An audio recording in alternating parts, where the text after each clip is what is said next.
everybody. I'm Brittany Lewis, a breaking news reporter here at Forbes. Joining me once again is Congressman Andy Ogles. Congressman, thank you so much for joining me. As always, thanks for having me. I really appreciate you taking the time today because you have made many a headline in the last week because of your resolution that you just introduced to amend the Constitution. And it's a proposal that would affect the 22nd Amendment, which would essentially let President Donald Trump run for a third term. Talk to us about the resolution here. Yeah, so what it would do is if any president has served two non-consecutive terms, now that's only happened twice in history. Once would be Grover Cleveland.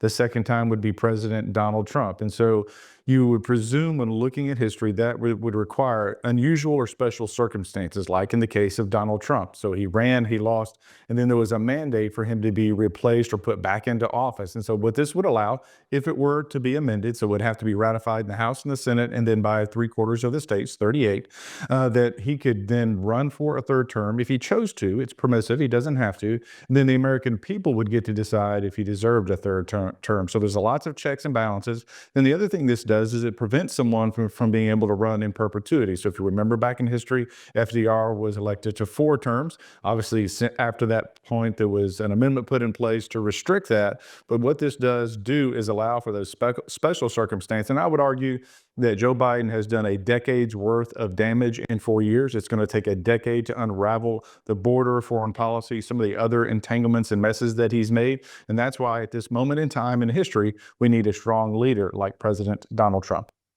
I want to read the language directly. It's something that you That's just right. highlighted, but no person shall be elected to the office of the president more than 3 times, nor be elected to any additional term after being elected to 2 consecutive terms. So this language is specific to exclude any other living president, including Republican George W. Bush, as well as Democrats Barack Obama and Bill Clinton. Can you talk a little bit about your reasoning there? Yeah, absolutely. Because you don't want this to be, I'm not necessarily aiming to allow anyone to run for 3 terms, that only under a special circumstance when the electorate is wanting an individual to run for a third term. So, and when you look at President Trump's agenda, the things that he needs to get done to save our republic, the debt, et cetera, 2 consecutive terms would be in the best interest of the American people. So this is something that, quite frankly, may not happen again for another 150 or whatever years because it's only happened twice in our republic. So again, it needs to be, again, it was written specifically, like you said, it excludes any other Republican or Democrat that has served since, but it is specific to this moment in time when we need true leadership. And you've seen it already, under Biden, Russia, Ukraine, Israel was attacked, Haiti collapsed. Africa was on fire. Central America and South America emptied their prisons and literally sent criminals into our country. We had over 300 known terrorists in our country right now that came in under the Biden administration. That's going to take time to unravel. The American people gave Donald Trump the mandate, won all of the swing states, the battleground states, and the popular vote. And so again, just because we put this forward doesn't mean that he would necessarily run for a third term, although he has said publicly that he would be interested in it, nor does it mean that the American people would elect him. I would argue that they would because they wanted outcomes, and I think that's what they're going to see with this House, Senate, and President Donald Trump. Like you said, he's floated the idea publicly. I'm curious if you've had private conversations with him about this resolution, about potentially running for a third term. Not privately. Obviously, he's mentioned it in public forums. It's been a little bit hectic since the election. I had the privilege the morning after the election. I called him. I was making breakfast for the family, and I said, "Hey, kids, you want to call the president?" And they were like, "Really?" And so I did. And he literally, and one, I was surprised he answered because it's the morning after the election. But he spent the next few minutes talking to my children and my wife and thanking them for thinking of him. But that being said, since that time, it has been absolutely crazy, and just hadn't had the opportunity to speak one-on-one like that. I could imagine on a personal note that must have won you some points with your kids. Hey, dad can get the president on the phone while making Right. breakfast. I mean, that's quite a feat. But I can imagine that this resolution is also going to be quite a feat. Earlier in the conversation, you said the House, the Senate, other states would have to ratify this. How feasible do you think this is? Because you would need all Republican support, some Democrat support as well. What has your conversations with your colleagues looked like? Do you think you could get there? Well, to be determined, but I think this is an important conversation to have because you can really highlight, I can highlight, my colleagues can highlight the failings of the Biden administration, what he got wrong, what the administration got wrong. And as you're making the justification for why Donald Trump would or should serve a third term, you're able to draw that contrast in very succinct terms for the American people. And so I think it's an important conversation to have, even if we are unable to accomplish it. But as a freshman, I offered the most legislation in history of any other freshman. As a freshman, I passed the most legislation than any other freshman in history.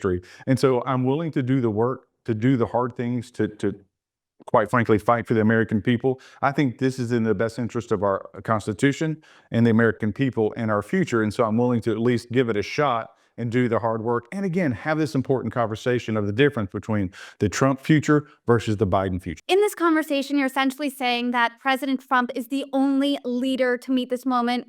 You're comparing Donald Trump's leadership and presidency with that of Joe Biden's. I want to read a part of your statement. You said this about President Trump. He has proven himself to be the only figure in modern history capable of reversing our nation's decay and restoring America to greatness, and he must be given the time necessary to accomplish that goal.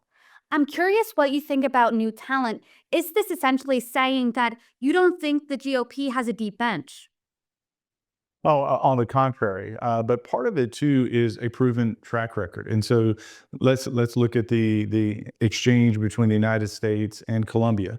They were going to refuse criminal aliens that they had allowed, literally opened their prisons and allowed to come into our country. President Trump sent them back. The president of Colombia refused, and Donald Trump said, "Look, if you don't take these folks, we're going to tariff you."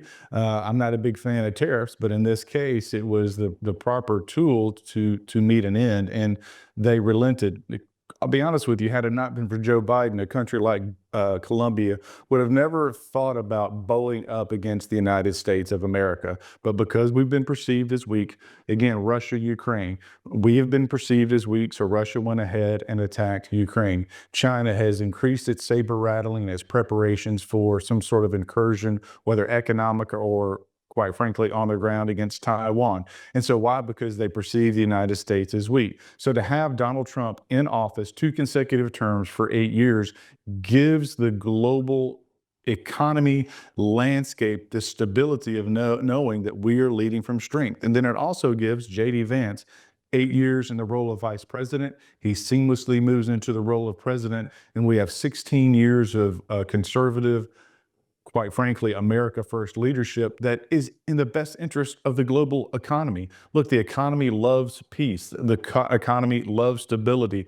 The United States of America is the landing place for global capital, and they want a stable America. And so for us to allow ourselves to be invaded by 10 or 12 million illegals, crime is running rampant in the streets. It's destabilizing some of our social welfare systems. That's got to come to an end. And you've got a clear vision. And quite frankly, the American people support Donald Trump.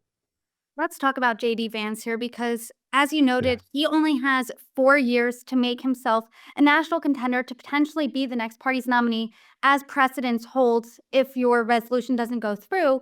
We saw just in November, Vice President Kamala Harris fail to do that. So, do you think that your resolution at all overshadows his leadership, his potential into stepping into the next leader of the GOP?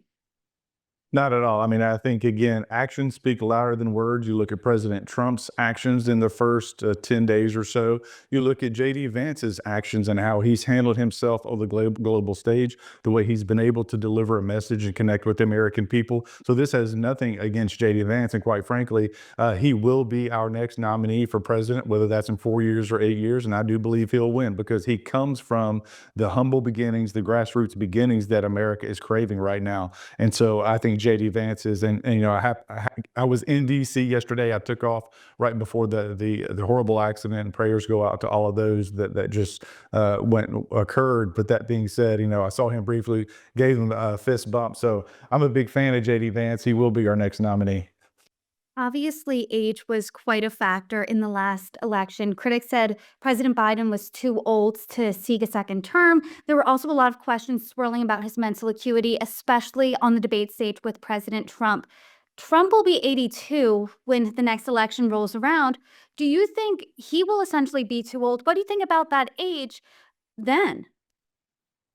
Well, I mean, obviously, we're all different and our mental acuity is different at different ages. I mean, I know a few 70-year-olds that are sharper than 40-year-olds, right? And so that's a judgment that would be made at that time. But what I can tell you of my experience and interactions, and I've been with the president several times in the last few weeks, he is sharper than most people I know. He stays up late, he gets up early, he's always on point, he knows the topics. I mean, the guy never slows down. And so, again, what does 82 look like for him? I have no idea, but my guess is at 82, he's going to be sharper than a whole lot of folks out there that are in their 40s. I hear you in the conversation and in our conversation back in December. You're a cheerleader for the GOP. Obviously, you're a GOP lawmaker. Do you think that in what way does this help the GOP? Do you think it creates a cult of personality around Donald Trump? Well, I think, for me, again, going back to, I've offered the most legislation when I was a freshman. I passed the most legislation as a freshman. I'm a nerd. I'm a policy guy. And so for me, it's all outcome driven. And Donald Trump is an individual who himself is an outcome driven person. So sometimes he goes big, whether it's Greenland, whether, of course, I was the initiator of it, but the 22nd Amendment, et cetera, et cetera. But he floats these big ideas to have important conversations. And then you get down to business of coming up with a solution. And so I think Trump is obviously a cult of personality going back to his days on TV, et cetera. But that being said, the American people want outcomes, and the American people spoke loudly in delivering him all of the battleground states. I mean, again, the popular vote speaks for itself. Congressman, I've been covering politics now for a decade, and I don't think I've received this many links to articles, questions. Hey, can you talk to Congressman Ogles about this resolution? In my entire career, I really can't think of a time you've received praise, you've received criticism over this. I want to read one piece of criticism and get your reaction. This was in a column by the USA Today. There are people solely in office to serve Trump rather than serve America or any semblance of conservatism. What do you say to that criticism? Well, when they have nothing substantive to say, they make accusations and call names. At the end of the day, I offered more legislation. I passed more legislation than any freshman in history. My record as a legislator speaks for itself. So that comment by that paper or journalist is absolute nonsense, and it shows that they're not doing their due diligence. But look, that being said, yes, I support President Trump because you know what? He's getting it done. He made promises on the campaign trail. And I mean, when we had dinner a couple of weeks ago, he was initially talking about, a couple of hundred, maybe 150 legislative actions or executive actions. And he ended up doing 300. I mean, he even overachieved his own statement to us in a private setting. So he's here to get it done. And that's what we need. We don't have time to waste.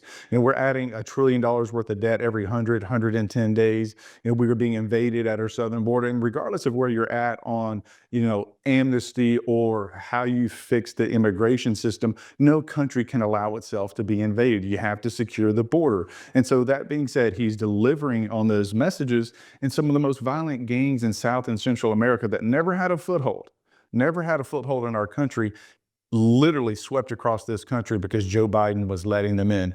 We've got to reverse that trend, and it's not going to be easy, but Donald Trump, JD Vance, that's the administration to get it done. I do think I misspoke. That was a column in USA Today. But final question to you: Sure. what is next for this resolution? Well, obviously, right now we're up against the clock. The debt ceiling reconciliation, we'll be focusing on those first.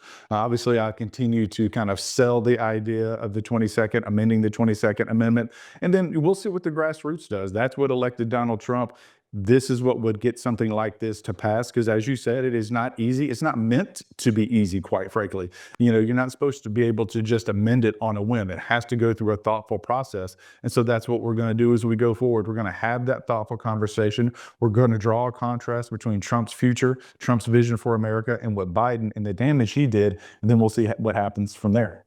Congressman, I appreciate the conversation. And as this resolution goes forward, as other actions happen, I hope you come back on and join me. You're welcome back anytime. Absolutely. And I'll always come on. Just let me know when.